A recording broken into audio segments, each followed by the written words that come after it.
1950માં બંધારણની રચના કરી અને અસ્તિત્વમાં આવ્યું તો આપણને એક મતનો અધિકાર આપી દીધો એટલે બધા ભૂરાટા થઈ ગયા કે આદિવાસીને એક મત, દલિતને એક મત, ગરીબને એક મત. પ્રથા એવી હતી કે આપણા ગામમાં કોઈ પારસી હોય, વાણી હોય તો 500 ગામનો માલિક હોય, 500 વીઘાનો માલિક હોય. એ હરોળમાં ડોક્ટર બાબા સાહેબ આંબેડકરે એક મતનો અધિકાર આપી દીધો એટલે બધાને એક સરખા કરી દીધા લાઈનમાં. એ બંધારણની તાકાત હતી અને ડોક્ટર બાબા સાહેબ આંબેડકર અને કોંગ્રેસની તાકાત હતી. કોઈ તમને આજે પૂછવા આવે છે એટલા માટે કે તમારી પાસે મત છે, ને તો આદિવાસી ક્યાં રહે છે, કયા ડુંગરમાં રહે છે, શું ખાય છે, કોઈએ તમા રાખી નથી. અને જે 100 વર્ષ પહેલા બધા મિશનરીઓ આવ્યા અને એમ કહે છે કે આ લોકો ખ્રિસ્તી ધર્મ વટાળ પ્રવૃત્તિ કરે છે.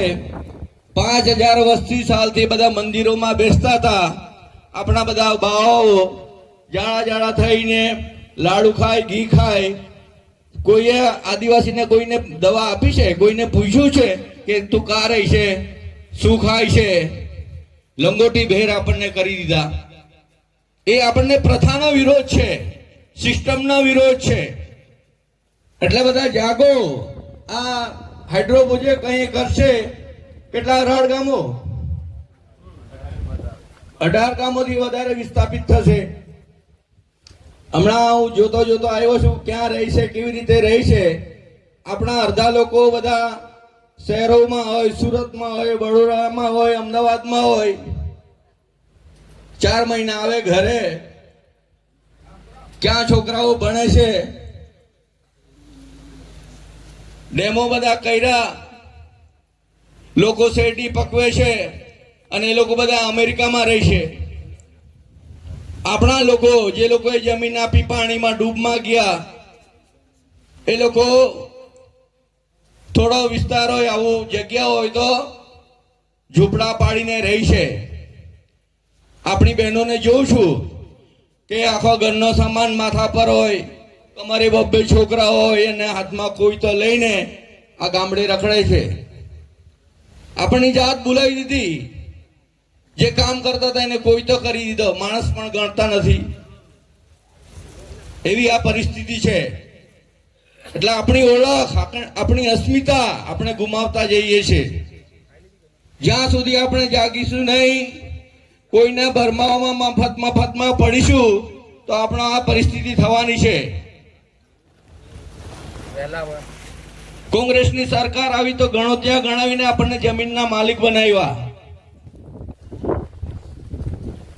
આજે 2 ટંકના રોટલા ખાઈએ છીએ એ કોંગ્રેસની જે ગણોત્યા પ્રથા હતી એને લીધે કરીએ છીએ. જેમ કોઈની સામે અવાજ ઉઠાવીએ છીએ, કોઈની સામે નજર નાખીને વાત કરીએ છીએ, કોંગ્રેસની દેન છે. કોઈ માણસ ગણ્યા તો આ કોંગ્રેસે ગણ્યા છે, ડોક્ટર બાબા સાહેબ આંબેડકરે ગણ્યા છે.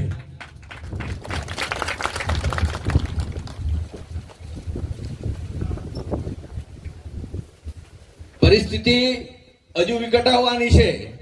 શિક્ષણ ખતમ થઈ ગયું, નોકરી, તલાટીની વાત આવે તો 5 લાખ રૂપિયા, 10 લાખ રૂપિયા.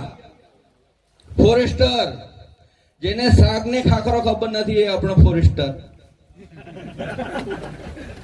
જેને શાક ને ખાખરામાં ભેદ પરખાતો નથી એ આપણો ફોરેસ્ટર. આપણે બધા જંગલમાં રહીએ છીએ. આપણા દીકરાઓ કેમ નથી લાગતા, પોલીસમાં કેમ નથી લાગતા?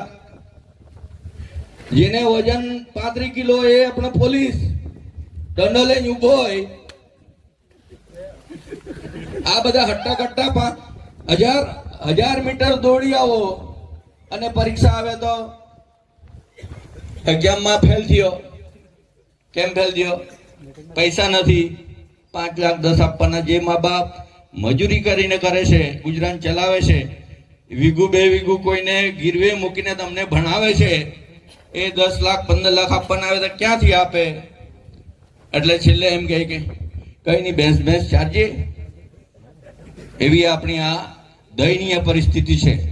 એટલે તમે બધા જાગો, ઉઠો અને જ્યાં સુધી આપણી આ લક્ષ્ય પ્રાપ્તિ નહીં થાય આ બધી જે વિટમણાઓ છે 30 વર્ષથી સહન કરીએ છીએ, આંદોલન કરીએ, ધરણા કરીએ, રેશન કાર્ડ હોય, મામલતદારમાં દાખલો હોય, તમે 5 પેઢીના દાખલા માંગે. કેમ? જે આદિવાસી છે એને સાબિત કરવાનું કે હું આદિવાસી છું. અને હજારો લોકો નોકરીમાં આવી ગયા, બરવા, રબારી અને ચારણ, જેની પાસે સગવડ છે એ લોકો બધા નોકરીમાં આવી ગયા આદિવાસીના દાખલાને લીધે. આપણા બાળકો એમને એમ રહી ગયા.